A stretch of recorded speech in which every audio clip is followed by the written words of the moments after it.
Adams Archive. Hello, you beautiful people, and welcome to the Adams Archive. My name is Austin Adams, and thank you so much for listening today. On today's episode, we're going to be primarily discussing the explosive back and forth between Ben Shapiro and what appears to be a funded campaign against these well-known influencers. I say influencers because people like Tucker Carlson and Candace Owens kind of exceed that term.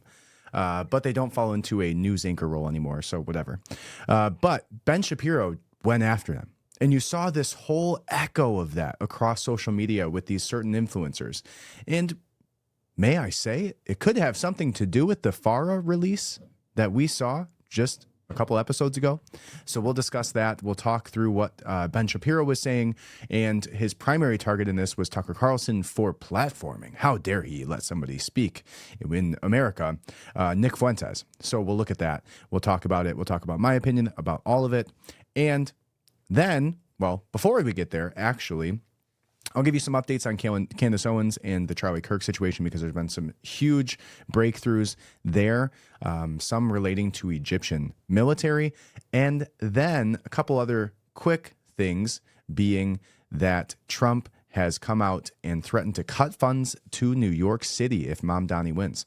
All of that and a few more things. So let's jump into it.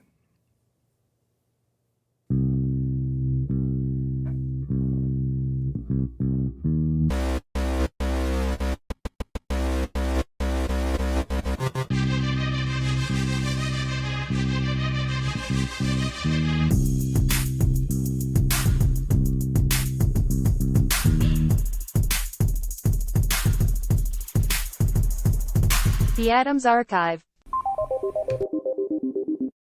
All right, let's jump into it. But I forgot one thing. Subscribe. Leave a 5-star review. That's all I got. I'm not going to harp on it too long today. So let's jump into it. The very first topic that we're going to discuss today is the fact that Nancy Pelosi is going to retire from Congress after 40 years at just a very spry 85 years old, I would say. Now, there's much speculation around this. It seems pretty straightforward to me that she's just going to die soon. But, however, a lot of people are having to chime in and say that, well, for one, Ron DeSantis says that we should have term limits and she should have been out of office 30 years ago. Yeah, pretty straightforward. Even 55, right? 30 years ago, she would have been 55 years old, just 10 years away from retirement age if she was a normal citizen. It's crazy. There's no reason that we should have people of this age that are sitting in there making decisions that affect all of us. They shouldn't even be driving on the road. Yet here we are having to have them affect the decision making that will impact our entire nation. Wild. Now, I wonder if the stock market just shed a tear for all of the gains she will no longer be able to have because of her insider trading.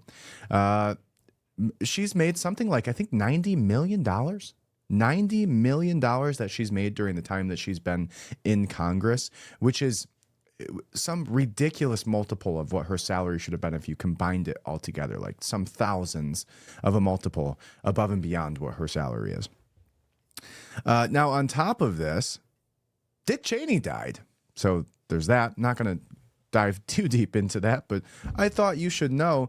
I'm pretty sure he had some sort of heart attack or something to do with a heart complication. Here it is from Reuters.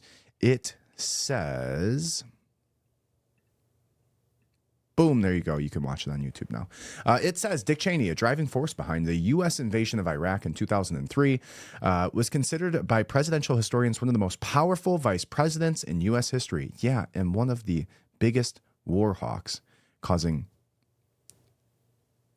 hundreds of thousands of Americans to die. I'll just add that in there. He died at the age of 84 on Monday from complications of pneumonia and cardiac and vascular disease. His family said in a statement on Tuesday. Oh, look at that. Speaking of Nancy Pelosi and Dick Cheney's a year younger than Nancy Pelosi, and Dick Cheney just died. Maybe this should tell us something about the way that we allow people to stay in office far too long. How many people didn't Chuck Schumer just like collapse on the floor of like walking through the hallways of Congress or something? I forget who it was. I'm pretty sure it was Chuck Schumer. It's unbelievable. The fact that we would never trust these people to mow our lawns or make a business decision or like, look, if you're 85 years old, you should be hanging out. You should be chilling. And if you have your wits about you and you are capable of decision making, I'm so happy for you. That's not majority of people that age. Not majority of people 85. And you should probably be somewhere retired, hanging out, living out the rest of your days without coming up with evil mastermind plans of how to acquire more shekels from insider trading. That's it, right? Those should be years of your life that you are able to pursue hobbies and do all of these things. But yet these family members, it seems like these children of these people and their husbands and their wives and, you know, the Jill Bidens of the world don't seem to be concerned with these people at all or their health status. They just want them to continue their reign of power and to continue making them massive amounts of money. Anyways, there's a whole thing here. You can go read it. Essentially, he was a big war hawk and got us into the invasion of Iraq. And yeah, the rest is history. And now he's dead. So there's that. Rest in peace. Okay. The next thing that we'll discuss, and I'm running through these things pretty quickly because I don't have a ton of time today, but I do want to touch on some of these topics. So the last thing that we're going to discuss before we discuss the main topic is going to be the fact that Trump just came out and said that he supports Andrew Cuomo in the New York City race.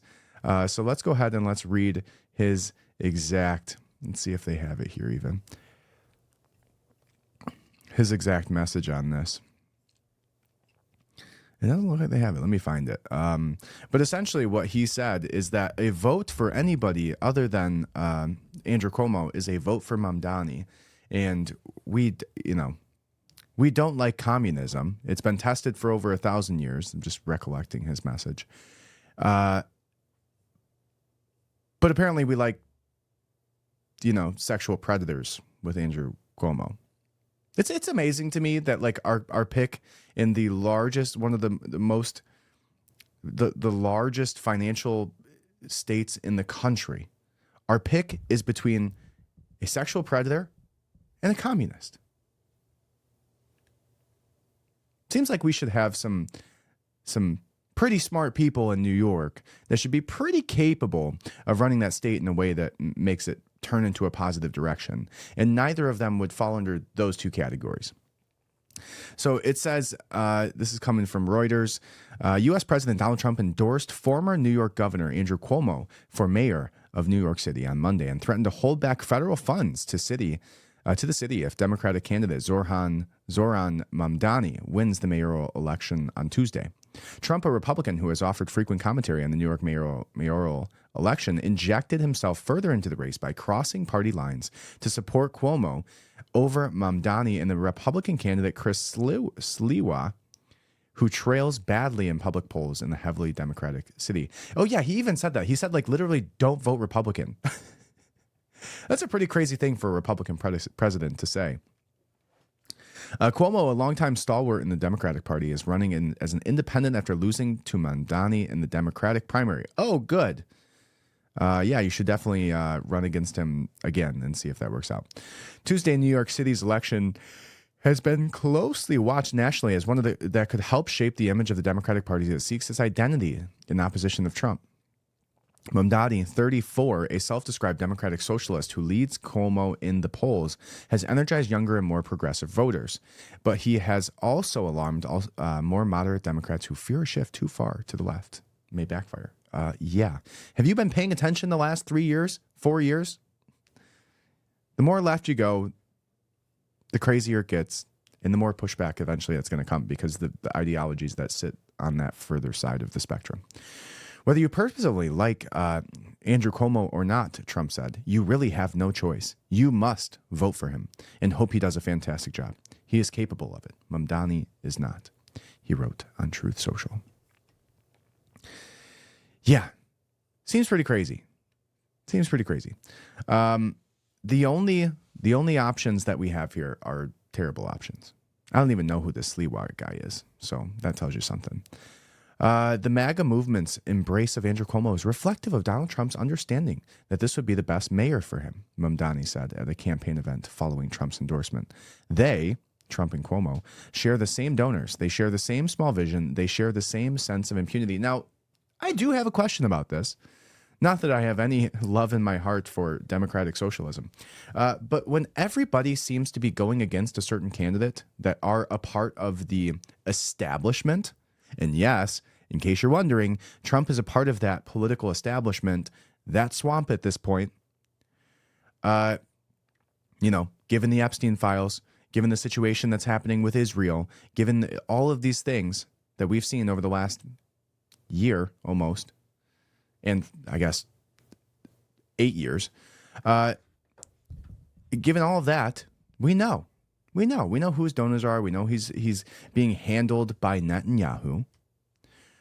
And so when we look at the decision making of these people to say, oh, that person, you don't want that person in office, that shows me that they're not controlled opposition. Right? You don't want controlled opposition in there. You want somebody who is going to shake things up. Now, I don't think that you shake things up in the favor of communism, but I do think that there is something to a true anti-establishment person being in office when the full force of both parties comes down upon you to make sure that you don't get elected. You start to pique my attention a little bit. Again, I'm not going to vote for that guy. I'm not for socialism. But I do think that it's interesting. I wonder what the concern is there outside of the ones that they're showing or stating publicly. Okay. With all that said, let's move on. We have our main topic for today, which is going to be that there has been a war in the conservative party has broken out.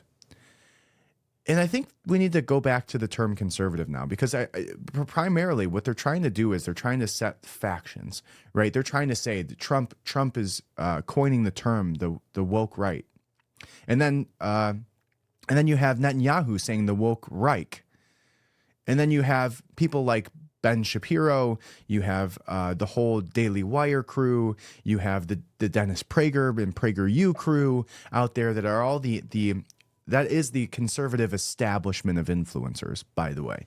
Those people don't have free thinking. Anything that they're saying is being bankrolled by the individuals who own them, literally own them, own their contracts. They have a contract with their name on it that says they own them, and they work for them pushing opinions. So they have to push the opinions of the people who have the contract stating that they own them, and they have to give the opinions they want. In case you're wondering, that's what's happening here. Right, the Brandon Tatums, the Turning Point USA people now that are out there. So we're going to go through a few of those videos. But essentially what's going on is you're seeing this serious divide between the reality of what the general public actually believes, especially the conservatives, like real right of center people, are not being super like, okay, let's back up. I would say there's probably two versions of people that are on the establishment, right? The pro-Israel conservative side. One of those people is people who are being bought and paid for, and people who are of Jewish descent. Cognitive dissonance is easy when it's required. Okay, so you have that, and then you also have the Fox News watching crowd of people who are 65 plus. Those people have been properly brainwashed enough to believe that what Israel is doing is right. Oh, and like hyper evangelical Christians, and I mean like the megachurch Christians, mostly because the money into the megachurches is being funneled from Israel. So there's that. So that's the establishment, right? That's what we're talking about here. Those are the people who are pro-Israel. I want you to find somebody who's under 35 or 40, conservative, not Jewish, and see what their opinion is on what's happening in Israel. See what their opinion is on Netanyahu.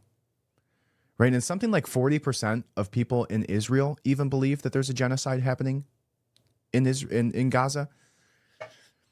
So there's been that whole side, right? That establishment of conservatives.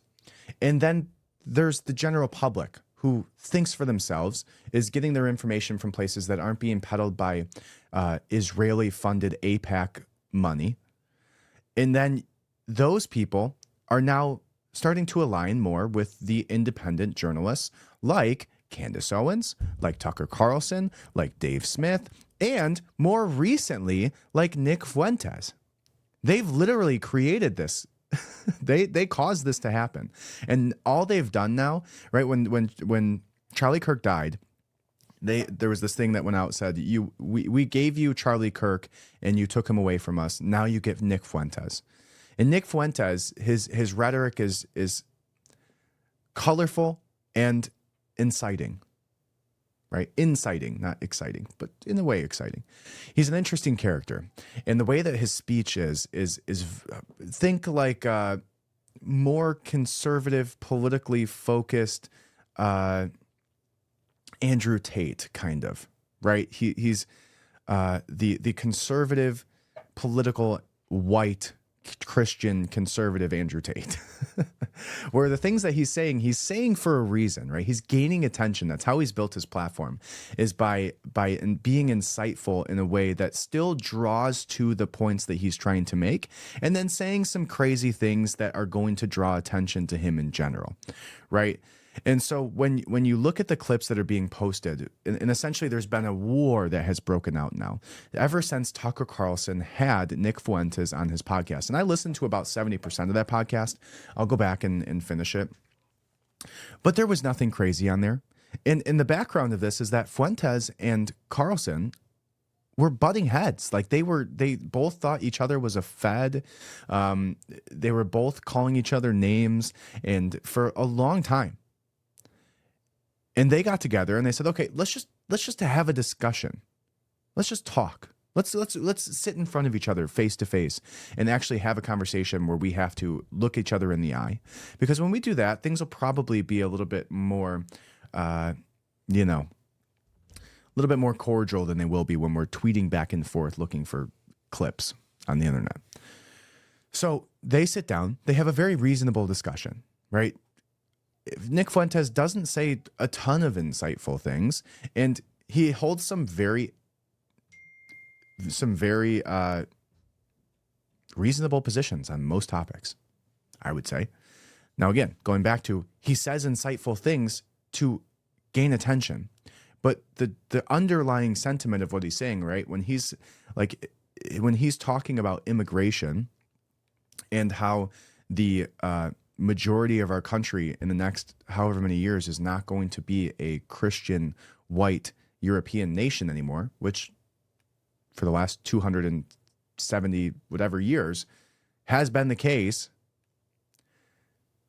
He generally says that that's not a good thing based on statistics, based on these areas that show these populations coming in here, based on the country statistics of where they're coming from and the type of people that are coming here, probably not a good thing, right? So he holds these types of positions. He says some insightful things, like says some stuff about Hitler, like Hitler was a smart, cool guy or something.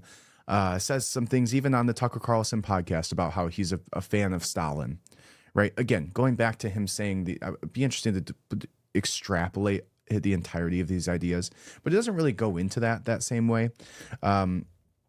But anyways, let's let them do the talking. I'm going to pull up a few of these clips here for you so we can look at them together and see exactly what Ben Shapiro has to say, because Ben Shapiro went after Nick Fuentes, went after Tucker Carlson for 40 minutes, and we're going to watch a little bit of those clips here today. Let's watch the opening.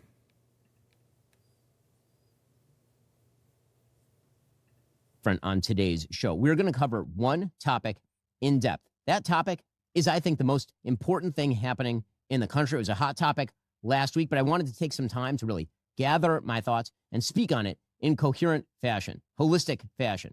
That topic is the fragmentation of the political right. That fragmentation is being caused purposefully by a splinter faction of people led by a young man named Nick Fuentes. They call themselves the Groypers. They are white supremacists. They hate women, Jews, Hindus, many types of Christians, brown people of a wide variety of backgrounds, blacks, America's foreign policy, and America's Constitution. They admire Hitler and Stalin. And that splinter faction is now being facilitated and normalized within the mainstream Republican Party. The main agent in that normalization is Tucker Carlson, who is an intellectual coward, a dishonest interlocutor, and a terrible friend. And Tucker Carlson last week was aided, abetted, celebrated for normalizing Nazism within the Republican Party by the mainstay organization of the traditional right, the Heritage Foundation.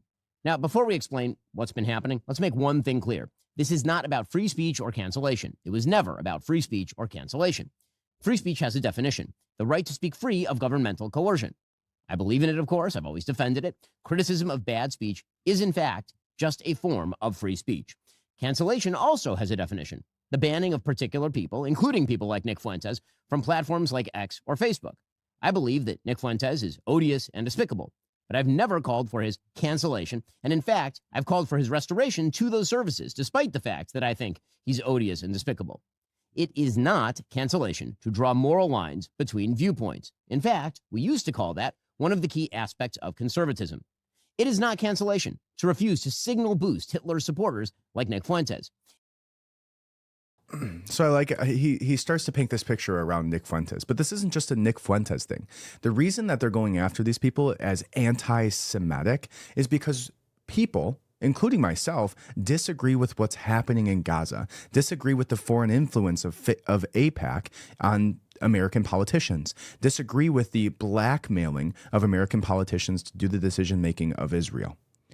Nothing I said there was about Jews. Nothing I said there was anti-Semitic. Nothing I said there was insightful towards the people who follow the Torah. I don't believe that what's happening in Gaza, what has happened in Gaza, the absolute destruction and mass murder of women and children in Gaza is morally correct. I don't believe the foreign influence that Netanyahu has over the American political system should be allowed. That to these people is anti-Semitic. That to these people says that I would hate Jewish people, which is not correct. Not correct at all. So what they're trying to do now is they did this. They've done this before in many, many cases. The left did it. You've seen this playbook before. They find the absolute most extreme example of what they're trying to do, and then they try to pull that blanket of that example over onto the entirety of the crowd. And so that's what's happening here is they're trying to say, oh, he said this about, this person's anti-Semitic and they're the Candace Owens and the Tucker Carlsons and the Dave Smith of the world platforming him. Oh, they're also anti-Semitic. They hate Jewish people because why? Because they're platforming somebody. They're having a conversation. They're having a discussion, something that Ben Shapiro won't do with Nick Fuentes. Will not debate him. He's been challenged and challenged and challenged. He's said that he would have a conversation with Ben Shapiro. Ben Shapiro won't have a discussion with him. That's public. That's what we need. Open and honest discussion. That's why when Tucker Carlson and Nick Fuentes had an issue, and I'll go back to, I didn't even really never seen a video of Nick Fuentes until like 3 weeks ago. So they did this like 2 months ago, like the whole Charlie Kirk thing. Nick Fuentes has come to the forefront of the conservative party as a result of that. And even at that point, now, and one thing that you'll see Ben Shapiro do here is he'll try to weaponize Charlie Kirk's death and say that Tucker Carlson was a bad friend to Charlie Kirk because he had a discussion with Nick Fuentes, because they bumped heads too, right? He called him like vermin or something. Charlie Kirk did at some point. But also, Candace Owens had a conversation with Nick Fuentes and had a discussion with Charlie Kirk after the fact and told him all about it. And he never said once that she shouldn't have had that discussion. So the weaponization of Charlie Kirk as oh, you're not his friend. I heard the same thing happen to Dave Smith in an interview that he was on with Piers Morgan. Oh, you're I forget who was the person that he was debating. I'll have to go back and look, but essentially was saying that, oh, you saying that anything negative towards Israel means that you're not a real friend towards Charlie, because Charlie was the biggest proponent of Israel. Right? Also not true. And so the death of Charlie Kirk has split the divide, has shown that the truth and the reality of the situation is Charlie Kirk was murdered for his beliefs. And very likely not the beliefs of transgender ideology. No, very likely the fact that he denied Netanyahu's visit to Israel, his $100 million or however much money, the attack on him in the Hamptons that happened over his growing disdain for what is happening in Gaza and the way that foreign influence is happening in America from that specific country, Israel and Netanyahu. That has caused a huge portion of the right to find the truth, to realize reality, and to know the lengths that these countries and people will go to ensure that their money keeps flowing, their territory keeps growing, and you can't do anything about it. That's the reality, right? And that is what caused this divide. Then you see AIPAC, then you see those far submissions to try to grow the influence because they knew that they lost the base. They lost a huge, huge portion of the Republican Party. And so now you're seeing them pump as much money as possible into the church systems. That's why you see churches throwing out names like Tucker Carlson and Candace Owens. That's why you see the Ben Shapiros. Now, I'm not saying that Ben Shapiro wouldn't be doing this if he wasn't funded by Israel.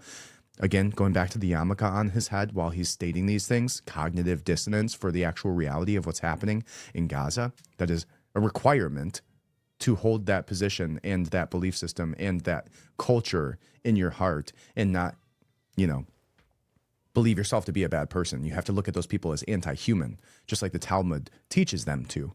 Everybody besides people who are Jewish are animals, according to the Talmud.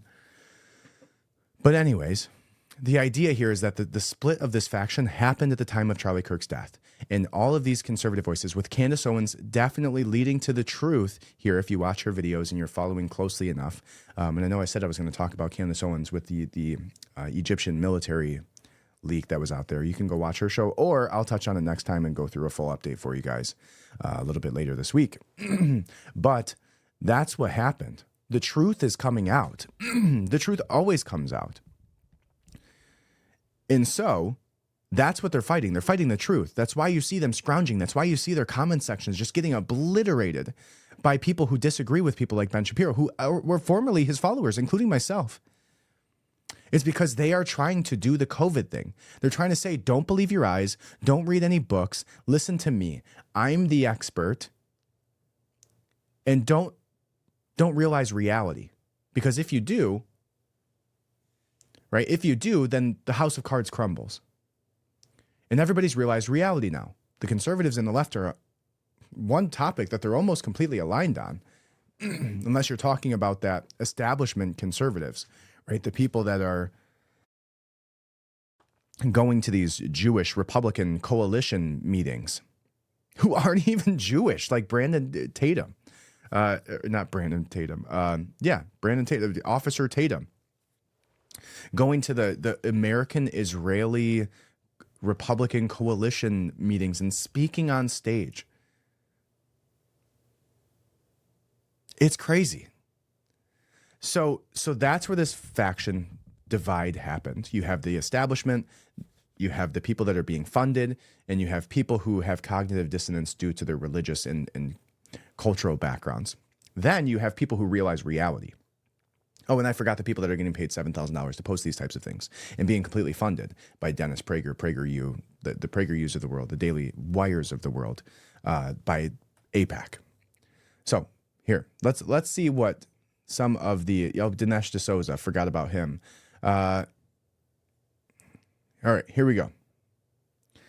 Let's watch Nick Fuentes open about his opening now. But today, it was a clip show. Today, it was like a full-fledged Fuentes Updates clip show. It was like America's Funniest Videos. One clip after the other. 40 minutes, no ads. That's how you know they mean business.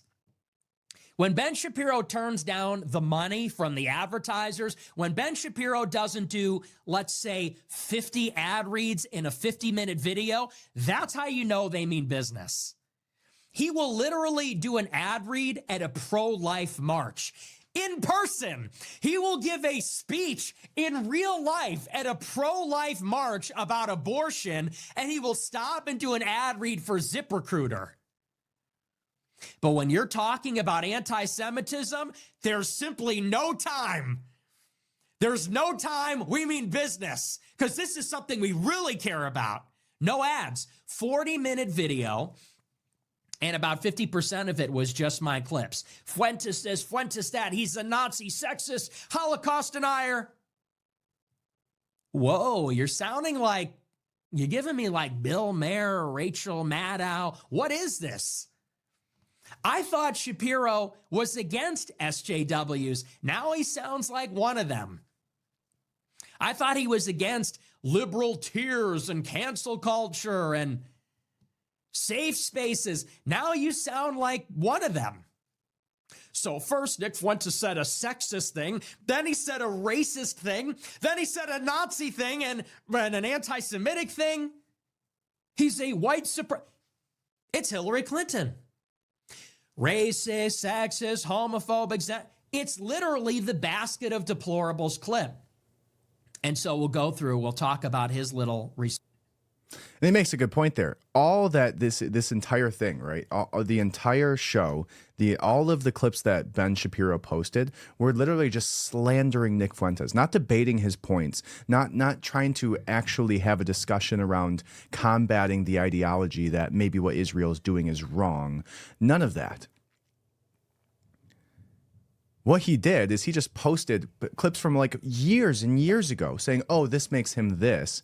Right? This makes him sexist. This makes him anti-Semitic. This makes him a Holocaust denier. This makes him this. This makes him that, without actually debating any of the arguments that he's making. Just throwing labels on you, right? Go back to you're an anti-vaxxer. We know the playbook, right? It's pretty straightforward. All they do is they try to label you a name that they can then put you in a box and shove you in the corner of the back of the room and never hear from you again, because now you're that person. You're a racist. Oh, you're canceled. You're a racist. Oh, you're canceled. You're anti-Semitic. Oh, you're canceled. You're sexist. Without actually ever debating the points, right? Oh, well, maybe we shouldn't be giving vaccines to babies for COVID. Maybe we shouldn't be giving gene therapy to elderly folks with health or heart conditions. Maybe we shouldn't be giving it to people in their no, you're an anti-vaxxer. Shut your mouth. But now you see, if you haven't watched Nick Fuentes before, you see the cadence of his speech. You see the jest that he kind of speaks in. He's like 40% comedian, 60% political commentator. The way he goes about it is it's a bit, essentially, right? So here are some of the clips that Ben Shapiro posted. Let's go ahead and see if we can pull that up for you. And then we'll look at Dave Smith and Tucker Carlson's reaction. All right, so let's go ahead and look at some of the responses here where we have Tucker Carlson and Dave Smith discussing this briefly. You know, I thought a lot about it for many reasons. And for one, Nick had attacked my family, my father, my wife, one of my children by name, a lot. And so it was hard for me to get over that, you know. For another, as I've said a million times, I thought he was a Fed. And I thought this was part of, you know, an op designed to tar sane, anti-neocon, pro-realist foreign policy people like you and me and Glenn Greenwald and Sachs and, but normal people tar us as Nazis. I did suspect that. I don't know if that's true or not. I raised that with him. But basically, in the end, I decided Nick Fuentes can't be canceled. They've been trying since he was a freshman in college. It doesn't work. In fact, he's gotten bigger. He is enormously talented. Anyone who denies that is lying. And he has like a not fully coherent, but a semi-coherent kind of position. And I would like to hear what it is, because that's kind of my job. And I'm also interested because he's the most influential voice for men under 30 in the United States. More influential than me, more influential than you. I don't think there's. That's crazy to me, too, by the way, that Nick Fuentes is being called the most influential for men under 30. I mean, pretty close to 30. I haven't been following him. I haven't been listening to him for quite some time. I don't know. That's crazy to me. That's wild to hear that, because I follow the Dave Smiths, the Tucker Carlsons, the Candace Owens. Haven't really been big on the Nick Fuentes train, although I can see it if you go down that Andrew Tate. Maybe it's more like 27, 28 under. I don't know. Very interesting to me that he's calling them the most influential man under 30. And maybe it's a big come up over the last year that I just haven't been a part of. I am over 30 though, so maybe there's that. But I would have, I don't know. Maybe I'm hanging on to my late 20s a little bit. All right, let's go ahead and watch the rest. There's any question about that? Yeah. I spent a lot of time thinking about this and talking to a lot of people about it, and I think that is true. So it's not like I didn't make Nick Fuentes, hardly. I just want to know what this is about, and I wanted to make the point that I often make and now seems even more important than it ever has, which is that virtue and sin are not transmitted genetically. Right. There is no such thing as blood guilt. Therefore, collective punishment is always immoral. God created each person individually. He did not create communities at once. He created people, and all of us will die and in the end face God alone. So it's about the person, and people can be changed by God, by the way. And the New Testament is that story of people who were, in the case of the whole hero of the New Testament, the human hero is a guy called Paul, was murdering Christians as a Pharisee, and then becomes the greatest proselytizer in the history of Christianity and my personal hero. So don't tell me that people can't be changed because of their blood. Now, that is the basis. That position is the basis of Western civilization. We often talk about Western civilization, and we're all defending Western civilization. Israel's defending Western civilization.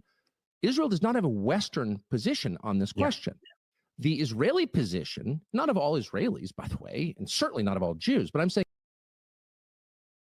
So sentiment makes sense, right? I told you about it. Their history is that they were going back and forth and they were mudslinging at each other. And Nick Fuentes was saying all these crazy things about him being the Fed. Tucker Carlson was saying that Nick Fuentes was a Fed. They called each other a bunch of names. And then he has him on and says, let's have a discussion. And it's a very cordial discussion. This is what we need more of. Maybe Ben Shapiro should sit down with Tucker Carlson and have a discussion this way, not just fling insults from across the internet because he's a coward. What he's claiming that Tucker Carlson is. So you see this huge, massive influx of posts by people who are on that establishment paid and bought right, like this Brylan Hollyland. And that may sound familiar to you because we talked about him just a couple episodes ago, where he was the one that they were trying to groom to take Charlie Kirk's place.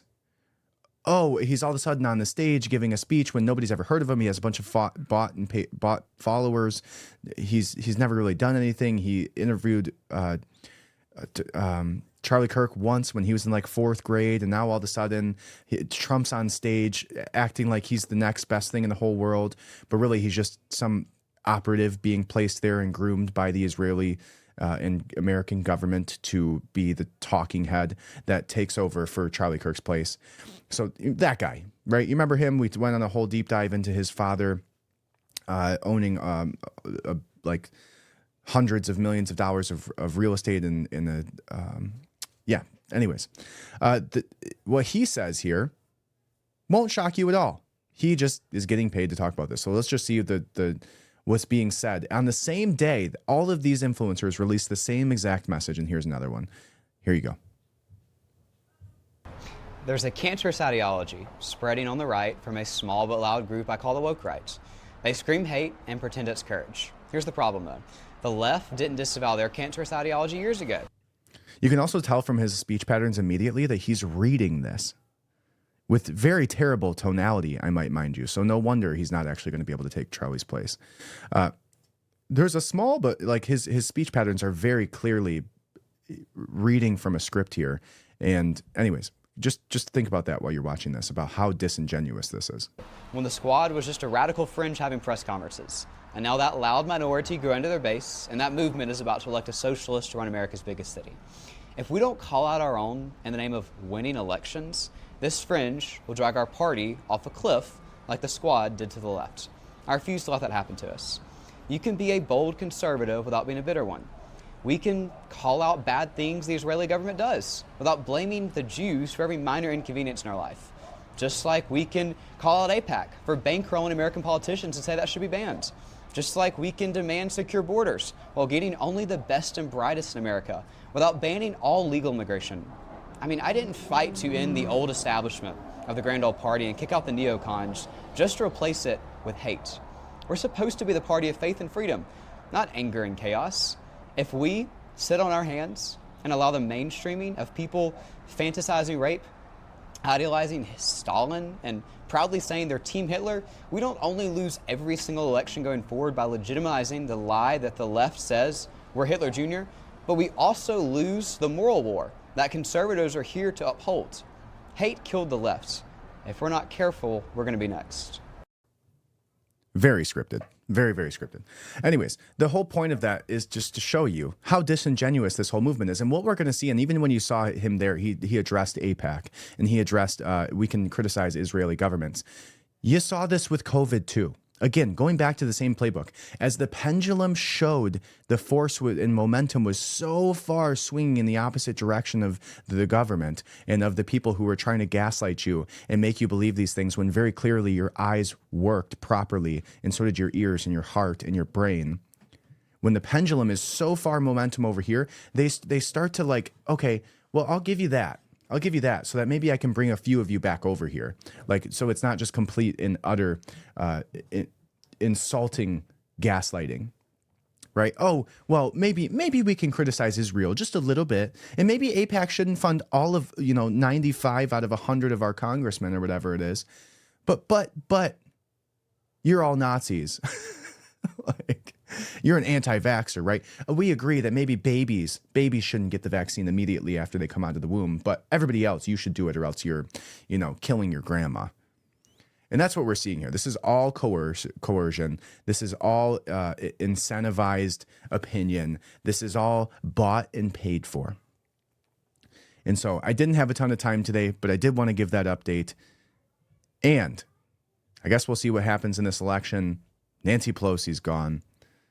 I'll see you next time right here on the Adams Archive. But before that, subscribe, leave a 5-star review, head over to RoninBasics.com or find us on Amazon. And I hope you have a great day. See ya.